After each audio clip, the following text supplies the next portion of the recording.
வன்னியகுல சத்திரிய மகா சங்கம் என்பது 1888 ஏப்ரல் 8ஆம் தேதி தொடங்கப்பட்ட சங்கமாகும். அந்த சங்கத்திற்கு இப்ப தேர்தல் நடந்து முடிந்து என்னை மீண்டும் தலைவராக தேர்ந்தெடுத்திருக்கிறார். தொடர்ந்து தலைவராக இருந்து வருகிறேன். இப்போது புதிய நிர்வாகிகள் தேர்ந்தெடுக்கப்பட்டிருக்கிறார். இவர்கள் சங்கத்தை செவ்வனே நடத்துவதற்கு எல்லோரும் ஒத்துழைக்க வேண்டும். அதை போல அரசாங்கத்திடத்திலும் ஒத்துழைக்க வேண்டும் என்று நான் கேட்டுக்கொள்கிறேன். இதன் மூலம் ஒரு பழமை வாய்ந்த இந்த சங்கம் இந்த சமூகத்திற்காக பாடுபட்ட சங்கம். இந்த சங்கத்திற்கு பல நாடுகளில் கிளைகள் உண்டு. இப்போ அதெல்லாம் இல்லை. சங்கத்தை தொடங்கி அவர்கள் செயல்படுத்தி வருகிற போது எல்லா இடங்களிலும் குறைந்தபட்சம் தொடக்க பள்ளி வேண்டும் என்று கருதி பள்ளிக்கூடங்களை அங்கங்கே ஏற்படுத்தி வந்தார்கள். அதன்படி அதிக பள்ளிக்கூடங்கள் உள்ள மாவட்டம் செங்கற்பட்டு மாவட்டம். காஞ்சிபுரத்தில் இந்த பக்கத்துல பூந்தமல்லி போகிற வழியில், நென்மேலியில், மதுராந்தகத்தில், திருக்கழுக்குன்றத்தில், கரும்பாக்கத்தில் என்று எல்லா இடங்களிலும் தொடக்க பள்ளிகள் ஆரம்பித்தார்கள். அந்த பள்ளிகள் இந்த பிள்ளைகளுக்கு ஒரு பேராதரவாக இருந்தது. ஆனால் ஆரம்பித்தவர்கள் எல்லாரும் மெத்த படித்தவர்கள், பெரும் பெரும் பதவியில் இருந்தவர்கள். அவர்கள் அத்துணை பேரும் தன் சமூகத்திற்கு இதை செய்ய வேண்டும் என்று ஆண்டுக்கு ஒரு முறை கூடி தேர்வு செய்து எல்லாரும் அறிவித்தார்கள். அதன் அடிப்படையில இது 136வது ஆண்டு. இந்த ஆண்டு தேர்தல் நடத்தி முடிக்கப்பட்டது. பொதுக்குழு ஆண்டு விழாவையும் சிறப்பாக வருகிற 29 பக்கத்தில் இருக்கிற அந்த திருமண மண்டபத்தில் நடத்த இருக்கிறோம். அதுல வன்னிய பெண்களுக்கு மட்டும் என்று கிட்டத்தட்ட ஒரு 600 பேருக்கு சேலைகள் வழங்குவதும் ஆண்களுக்கு சால்வை அணிவிப்பதுமாக இந்த நிகழ்ச்சி நடக்க இருக்கிறது. அதில் இந்த சமூகத்தினுடைய பிள்ளைகளுக்கு என்னென்ன செய்யலாம் என்கிற இந்த ஓராண்டுக்கான திட்டங்களை வகுக்க இருக்கிறோம். அதன் விளைவாக இந்த ஒரு வருஷத்திற்கு உண்டான வேலை திட்டமாக அது அறிவிக்கப்படும்.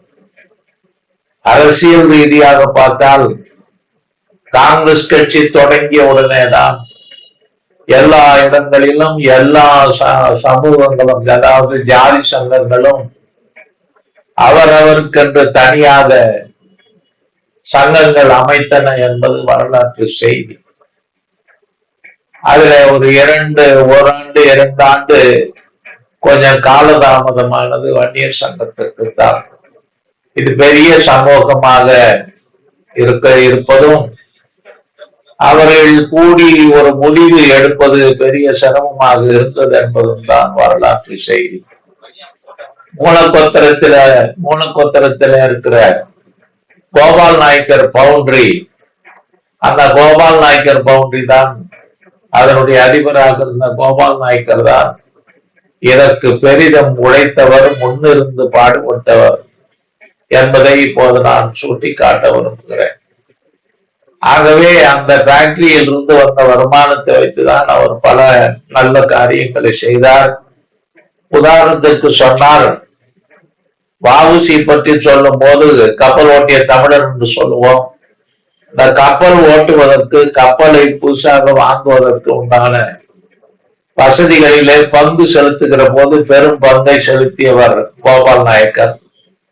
கோபால் நாயக்கர் அந்த பங்கை செலுத்துகிற போது சொன்னார், பிள்ளைவாள், இது உங்களுக்கு சரிப்பட்டு வராது. பிரிட்டிஷ் அரசாங்கத்தை எடுத்து இவ்வளவு பெரிய வேலையில் நீ இறங்குவது ஆபத்தானது என்று சொன்னார்கள். அவர் கப்பலை வாங்கினார், கொஞ்சம் கடன்பட்டு இருந்தார். 2 ட்ரிப்பு கூட அது சிலோனுக்கு போய் திரும்பவில்லை. அதற்குள்ள இருக்க வேண்டிய சூழல் வந்தது. ஏனென்றால் யாருக்கும் இனப்பற்று என்பதோ மொழி பற்று என்பதோ இல்லாத காலம். இந்த கப்பல்ல ஏறின அடுத்த கப்பல்ல பாதி ரேட்டுன உடனே மொத்த பேரும் இறங்கி போய் அந்த கப்பல்ல ஏறிக்கலாம். அதோட அவருடைய கப்பல் கனவு முடிவுக்கு வந்தது என்பதுதான் உண்மை. அதுக்கு மத்தியில ஏன்னா அதிக நேரம் எடுத்து நம்ம போறது நல்லா இருக்காது. இந்த சங்கத்தை தொடங்கியவர்கள சிவபாத நாயக்கருடைய மகன், அவர் சின்னாதிரிப்பேட்டை சிவபாத நாயகருடைய மகன் அரங்கநாத நாயக்கர், அத்திப்பாக்கம் வெங்கடாச்சல நாயக்கர். அவர் ரொம்ப பெரியவர். அவர் வள்ளலார் வாழ்ந்த இடத்துல வாழ்ந்தவர். இன்னைக்கு சுண்ணாம்பு கலவாயெல்லாம் இருக்குதுன்னு சொன்னா அது அவர் அறிமுகப்படுத்தியது தான். அந்த அத்திப்பாக்க வெங்கடாச்சல நாயக்கர் ராமலிங்க சாமியை விட 28 வயசு மூத்தவர். அப்ப அவர் சொன்னார், இந்த சமூகத்திற்கு இதை செய்ய வேண்டும் என்று. அவருக்கு பின்னால் சிங்காரவேல் நாயக்கர், அண்ணாசாமி நாயக்கர் என்று இவர்கள் எல்லாம் தலைமையேற்று நடத்தினார்கள். கல்விக்கு உழைப்பதுதான் இந்த சமூகத்திற்கு செய்கிற தொண்டு என்கிற ஒரு உயர்ந்த நோக்கத்தோடு அவர்கள் எல்லாம் செய்தார்கள். அதன்படி சென்னை ராயபுரம், காஞ்சிபுரம் பள்ளி, நெல்வேலி, மதுராந்தகம், திருக்கழுக்குன்றம், கரும்பாக்கம் ஆகிய இடங்களிலும் இன்னும் சில பள்ளிகள் இருந்தன. அது எல்லாம் மறைந்து போயின. அந்த பள்ளிகளை தொடங்கி இந்த சமூக பிள்ளைகளுக்கு மற்ற சமூக பிள்ளைகளும் படிப்பதற்காக ஏற்பாடு செய்து நடத்தி கொண்டு வந்த சங்கம் இன்று 136 ஆண்டுகள் நிறைவு பெற்ற இந்த சங்கத்தில் உறுப்பினராக எல்லாரும் ஆர்வமாக கலந்து கொண்டிருக்கிறார்கள். பல சங்கங்கள் தோன்றி இருக்கின்றன.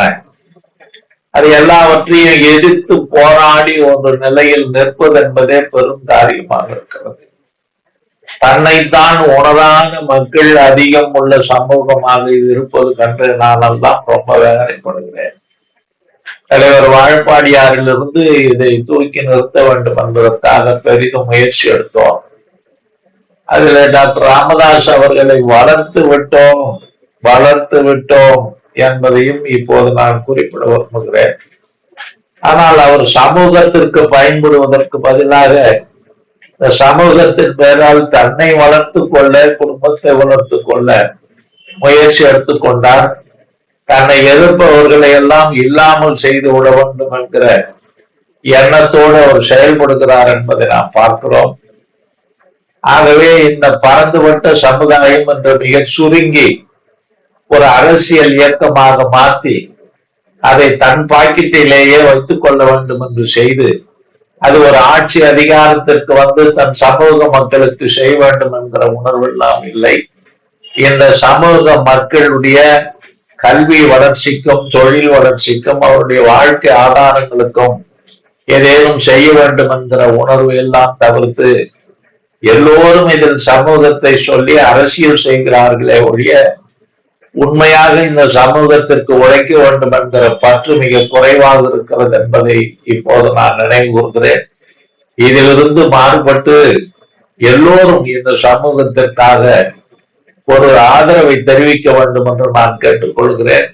இந்த சமூகத்தின் பெயரால் படித்து பெரிய பதவிகளில் இருந்து வந்திருக்கிறவர் கூட இந்த சமூகத்தால் தான் என்ன பயன்பெற முடியும் என்று நினைக்கிறார்களே ஒழிய சமூகத்திற்கு நாம் உழைக்க வேண்டும் என்ற எண்ணம் இல்லாதவர்களாக இருக்கிறார்கள் என்பதை நான் வருத்தத்தோடு இங்கே குறிப்பிட விரும்புகிறேன். வேறு சமூகத்தை பற்றி நான் எந்த வகையிலும் சொல்லுவது நியாயமாகாது என்பதையும் நான் நினைவோடு பேசிக் கொண்டிருக்கிறேன் என்பதை உங்களுக்கு நான் தெரிவித்துக் கொள்கிறேன். ஐயா, வன்னிய நலவாரத்தை பற்றி எல்லாருமே பல பிரச்சனை சொல்றாங்க. அது உங்களுக்கு வன்னிய நலவாரியம் ஒன்று தேவை என்று சொல்லி நாங்கள் எல்லாம் பாடுபட்டோம். கலைஞரிடத்துல அதை பற்றி நாங்கள் பேசினோம். அவர் செய்து தருகிறேன் என்றுதான் சொன்னார். அவர் எதிலுமே எதை செய்தாலும் அவருக்கு அரசியல் ரீதியான பலன் இருக்க வேண்டும் என்று கருதுவார். அப்படி அவர் வாக்குறுதி கொடுத்தார்கள், அதே மாதிரி செய்தார்கள். ரொம்ப லேட், காலம் கடந்திருந்தாலும் இப்ப என்ன போச்சுன்னு சொன்னா அந்த வாரியத்தில் இருக்கிறவங்களுக்கு இந்த சமூக உணர்வு இருப்பதாக எனக்கு தெரியவில்லை. அது மட்டும் இல்ல, இந்த சங்கத்தை அழிப்பதற்கு அவர்கள் துணை போகிறார்கள் என்ற குற்றச்சாட்டை கூட நான் சொல்லுவேன். ஆகவே இந்த வாரியத்தால் இந்த சமூகத்திற்கு எந்த பலனும் ஏற்பட போவதில்லை. முடிந்தால் அந்த வாரியத்தை மறு சீரமைப்பு செய்வது நல்லது. இந்த வாரியத்தை கலைத்து விடுவது. இந்த வாரியத்தின் தலைவராக மற்றவர்களாக இருப்பவர்கள் எல்லாரும் சமூகத்தின் பெயரை சொல்லி தன்னை பாதுகாத்துகிற, வளர்த்துக் கொள்ளுகிற, தன் குடும்பத்தை வளர்த்துக் கொள்ளுகிறவர்களாக இருக்கிறார்களே ஒழிய இந்த சமூகத்திற்கு உண்மையாக பாடுபட வேண்டும் என்கிற ஒரு மயிர் இழை கூட அவர்கள் உள்ளத்திலே இல்லை என்பதை நான் வருத்தத்தோடு தெரிவித்துக் கொள்கிறேன். அப்போ இந்த மகா சங்கத்தோட ஆண்டு விழா பத்தி ஏதாவது சொல்றீங்களா? இந்த ஆண்டு விழா 136வது ஆண்டு மிக சிறப்பாக நடத்துவதற்கு ஏற்பாடுகள் செய்யப்பட்டிருக்கிறது. அந்த ஏற்பாடுகளை முன்னின்று நம்முடைய நண்பர் கே பிரபு அவர்கள் தான் அந்த பொறுப்பை எடுத்து செய்கிறார். அவர் இன்று மகா சங்கத்தினுடைய உள்ளூர் செயலாளராக தேர்வு செய்யப்பட்டிருக்கிறார். அவர் முன்னின்று இந்த நிகழ்ச்சியை நடத்துகிறார். பெண்களுக்கு சேலை வழங்குவதும், ஆண்களுக்கு ஒரு சால்வை வழங்குவதும், உணவு பரிமாறுவதுமாக இந்த நிகழ்ச்சி வருகிற 29ஆம் தேதி காலை 10 மணிக்கு தொடங்கி பகல் 1:30-2 மணிக்கு முடியும் என்பதை இங்கே அறிவிப்பாக நான் தெரிவித்துக் கொள்கிறேன். ஐயா, துவக்கிய காலத்திலிருந்து இந்த காலம் வரையும் வழி வழியாக யார் பயணிச்சுட்டு இருக்காரு சங்கத்திலயா? நானே 30 வருஷத்துக்கு மேல இருந்துட்டேன். அதே மாதிரி மற்றவங்க இருந்திருக்கிறாங்க. தனித்தனியா வேற சங்கம் வச்சுட்டாங்க. அது போராட்டம். அந்த மகா சங்கத்திற்கு வந்து போனவர்கள வெங்கட்ராம் போன்றவர்கள்லாம் உண்டு. பெரிய காமராஜருடைய அவருடைய கவனத்தில் இந்த சங்கம் உண்டு. அவருக்கு முழு ஆதரவு தெரிவித்தவர்கள் இருந்தவர்கள். இந்த சங்கம் மறுசீரமைப்பு பண்ணி சிறப்பாக செயல்பட வேண்டும் என்று நினைத்தவர்கள ராமசாமி படையாச்சி அவர்கள், அவரு மாணிக்கவேலர், அவங்க எல்லாம் தனித்தனியா அமைப்பு வச்சிருந்து அப்புறம் மகா சங்கத்தோடு இணைந்தவர்கள் என்பதை இங்கே சுட்டி காட்ட விரும்புகிறேன். ஆகவே இந்த சங்கத்தை சார்ந்த பிள்ளைகள் வளர்வதற்கு, அவர்கள் கல்வி பெறுவதற்கு, வேற எதுவும் கொடுக்க வேணாம், கல்வியை மட்டும் கொடுங்க. அவங்க அப்புறம் அவன் பொழிச்சிக்குவான், அவன் 10 பேரை காப்பாற்றுவான் என்பதுதான் பெரியவருடைய வாக்கு, பெருந்தலைவருடைய வாக்கு. அதையே நாம் பாடுபடுவதாக எடுத்துக்கொண்டால் போதும் என்றே நான் கருதுகிறேன். 30 ஆண்டுகளுக்கு மேல நீங்க தலைவர் வந்துருக்கீங்க சங்கத்துல. இப்ப மறுபடியும் தலைவர் நீங்க தேர்ந்தெடுக்கிறீங்க. இப்போ இருக்கிற சூழ்நிலைக்கு ஏற்ற மாதிரி இந்த சங்கத்தை என்ன பண்ண போறீங்க? எப்படி போயிட போறீங்க? இப்ப நாங்க மறுபடியும் எல்லாரையும் சேர்த்துக்கிட்டு பண்ற மாதிரி ஐடியா இல்ல.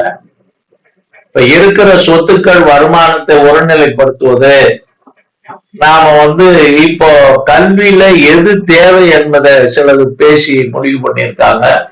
அந்த குழு பேசி கொண்டிருக்கிறது. பண்ணிட்டு காஞ்சிபுரம் பகுதியில அது ஒரு இடத்தை வாங்கி கட்டி அங்கிருந்து அதனுடைய பயணத்தை தொடங்க வேண்டும் என்று கருதுகிறேன். கிராம பகுதியிலிருந்து இப்படி வருகிறவர்களை ஊக்கப்படுத்துவதுதான் ஒரு சமூகம் மேன்மை அடைவதற்கு அடித்தளமாக அமையும் என்பது அனுபவபூர்வமாக நாம் பார்த்து கொண்டிருக்கிறோம் என்பதை தெரிவித்துக் கொள்கிறேன். இப்போது நாங்கள் செய்யக்கூடியது கூட அதை நோக்கித்தான் செய்து கொண்டிருக்கிறோம். இந்த 1 வருஷத்தில் ஒரு இடத்தை வாங்கி அதற்கு ஒரு கடகால் போட்டு விட்டுட்டா அதுக்கப்புறம் தன்னால மேல வந்துடும். அப்படி மற்ற வசதியானவர்களிடத்திலேயும் அவர்களிடத்தில் நன்கொடை பெற்றும் அந்த காரியத்தை செய்யலாம் என்று நாங்கள் யோசித்துக் கொண்டிருக்கிறோம். அதற்கு சீக்கிரம் இந்த பொதுக்குழுக்கு பிறகு ஒரு கமிட்டி அமைத்து அது வசூல் செய்து தன்னலமில்லாமல் பாடுபடுகிறவர்கள் சுறுசுறுப்பாக இருக்கிறவர்களாக வைத்து செய்ய வேண்டும் என்று நினைக்கிறோம். அதை கட்டாயம் செய்வோம். சொத்து சொத்து நிறைய இருக்கும் சார். பல லட்சம் கோடி எல்லாரும் சொல்லுவோம். அப்படிலாம் எனக்கு தெரியல. என்ன சென்னை செங்கற்பட்டுல இருக்கிற இடங்கள் தெரியும். ராயபுரத்துல ஒரு பள்ளிக்கூடம் இருக்கு. கர்மாந்தர் தோட்டத்தை அந்த காலத்துல 1000 ரூபாய் கொடுத்து வாங்கினா 49 52 கிரவுண்டு. அது 1000 ரூபாய்க்கு வாங்குறது. அதே மாதிரி இன்னொரு பள்ளிக்கூடம் இருக்கு. ஒரு பள்ளிக்கூடம் அந்த காலத்திலேயே மூடிட்டாங்க. கோபால் நாயக்கர் பவுண்டரின்னு இருக்கு மூலபத்திரத்துல.